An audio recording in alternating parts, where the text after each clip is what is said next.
নমস্কাৰ, এই মুহূৰ্তৰ কেইবাটাও গুৰুত্বপূৰ্ণ খবৰ। ফুটপথেৰে বাইক চলালে দিব লাগিব ৫,০০০ টকা পৰ্যন্ত জৰিমনা। আহি আছে কঠোৰ আইন। পথচাৰীৰ সুৰক্ষাৰ বাবে ৰাজ্য চৰকাৰে আনিব এই কঠোৰ আইনটো। ফুটপাথত বাহন চলালে ভৰিবলগীয়া হ'ব পাৰে ৫,০০০ টকা পৰ্যন্ত জৰিমনা। কৰ্ণাটকৰ পৰিবহণ মন্ত্ৰী বৈৰতী সুৰেশলৈ পত্ৰ মন্ত্ৰী কৃষ্ণ বাইৰেগৌড়ীৰ। এই পত্ৰত ৫০০ টকাৰ পৰা ৫,০০০ টকালৈ পৰ্যন্ত জৰিমনা মাচুল বৃদ্ধি কৰাৰ প্ৰস্তাৱ জনাইছে। ফুটপাথত কেৱল পথচাৰীৰ বাবেহে, বাহন চলোৱাৰ বাবে নহয়। ফুটপাথত গাড়ী চলোৱাক লৈ উদ্বিগ্ন কৰ্ণাটকৰ মন্ত্ৰীগৰাকী। আজিৰ আনটো বিশেষ খবৰ, ধুবুৰীত নতুনকৈ গঢ় লৈ উঠিছে উটৰ সিন্ডিকেট। খলিমাৰীৰ বাসিন্দা জাবেদ আলীৰ নেতৃত্বত উঠিছে উটৰ সিন্ডিকেট। জাবেদ আলীৰ বিৰুদ্ধে গুৰুতৰ অভিযোগ ধুবুৰী সচেতন মহলৰ ৰাইজসকলৰ। সুদূৰ ৰাজস্থানৰ পৰা বাহনেৰে কঢ়িয়াই অনা হয় এই উটসমূহ। পশ্চিমবংগৰ পৰা ধুবুৰীৰ ছাগলীয়া গেটেৰে প্ৰৱেশ উট পৰিবাহী বাহন। ১৪টা উট ট্ৰাকেৰে পশ্চিমবংগ হৈ ছাগলীয়া গেটেৰে প্ৰৱেশৰ সময়ে আৰক্ষীৰ অভিযান। ছাগলীয়া আৰক্ষীয়ে PB04 AD 9910 নম্বৰৰ উট পৰিবাহী বাহনখন জব্দ কৰে। বাহনৰ চালক ইত্ৰাৰ সিং আৰু হেণ্ডিমেন ছালমান খানক আটক কৰে আৰক্ষীয়ে।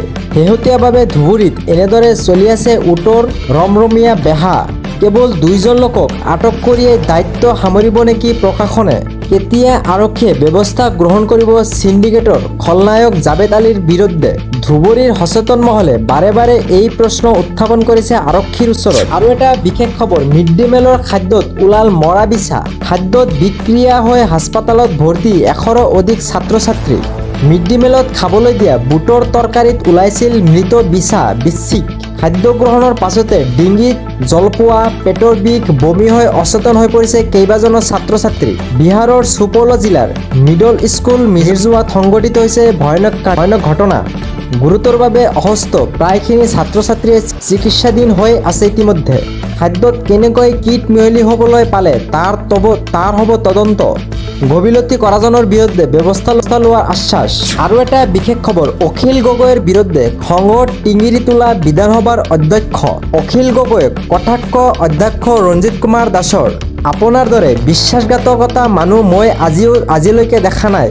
সভাহস্তিগত প্ৰস্তাৱক লৈ বিধানসভাৰ অধ্যক্ষৰ এই মন্তব্য। দিনটোৰ কাৰ্যক্ৰমণিকাৰ পৰা বহিষ্কাৰ কৰা হ'ল অখিল গগৈক। অখিল গগৈৰ বিৰুদ্ধে খঙত টিঙিৰি তোলা বিধানসভাৰ অধ্যক্ষ।